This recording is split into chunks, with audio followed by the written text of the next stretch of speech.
And now I want to give a proper introduction because I put something down incorrectly in my notes to welcome Lazăr Comănescu, Ambassador and Senior Advisor for Foreign Relations to the President, Chamber of Commerce and Industry of Romania. Lazăr, please, we'd love to hear from you. And welcome to the session. Well, first of all, good afternoon, everybody. And thank you very much for having me with you today. I'm pleased and honored to be part of this concluding panel. And I feel somewhat, let's say, lucky and also relieved, since almost everything related to the topic of this conference, today's conference, has already been said. So that enables me to be as brief as possible in my considerations.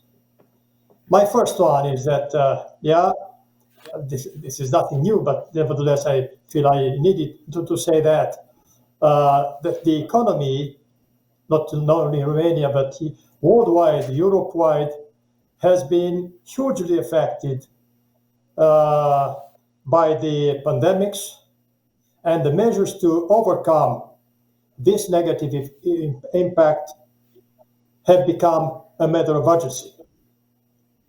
And that is the case for Romania as well, where I have to say it is the view from the Chamber of Commerce and Industry, that the government embarked upon a series of measures aimed at reducing this to the maximum possible this negative impact, and in keeping the economy and the business activity going on. And I'm glad to see that this perception emerged also from today's conference. And just for example, I welcome the views expressed thereon by former Federal Chancellor of Austria, Wolfgang Schüssel. And one thing which you also here at the Chamber appreciate a lot is the fact that the government has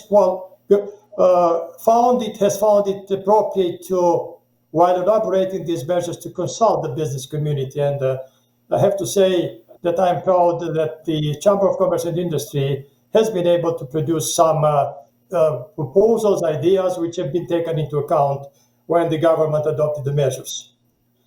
I would insist that this type of consultations with the business community not only has to continue, but needs to be further intensified. My second consideration is about the national dimension versus European international dimension of the measures aimed at recovering the economy. And I'm among those who say that the resilience and recovery program adopted last summer by the European Union, by the European Council, is a huge and historical step in the good direction. But what I want to underline is that the success of such an important step towards a further deepening the European integration and towards helping the countries to recover from this deep crisis depends upon what each of the member states does at national level. That means how and what type of national programs would be elaborated, and so as to benefit of the opportunities deriving from the EU plan.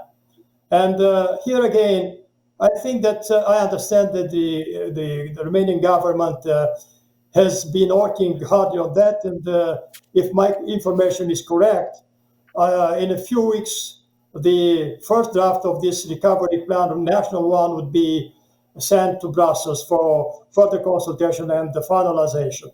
Here again, I would like to stress the importance of the involvement of the business community in the elaboration of this plan.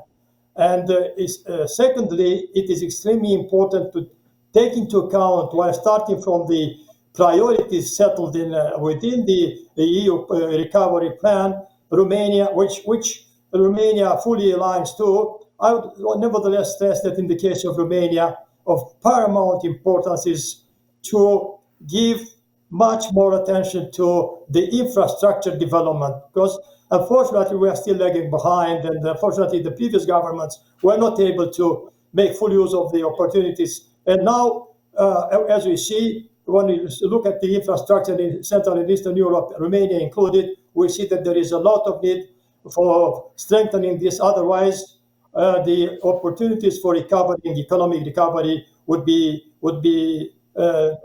affected. And my third and last comment is related to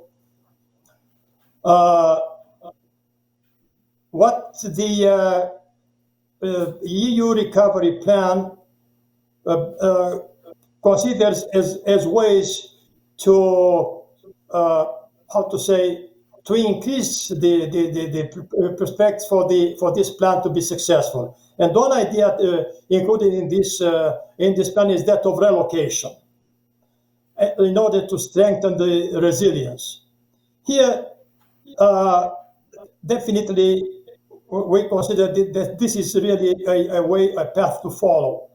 But there is one important aspect related to this that has to be considered. Well, defining the regions, areas, and sectors where from and where to relocate is extremely important, and whether a specific relocation is well shaped in such a way that it takes into account the consideration related to competitive advantages, and interdependence. This is, in our opinion, an important element to be taken into account. Thank you very much. Okay.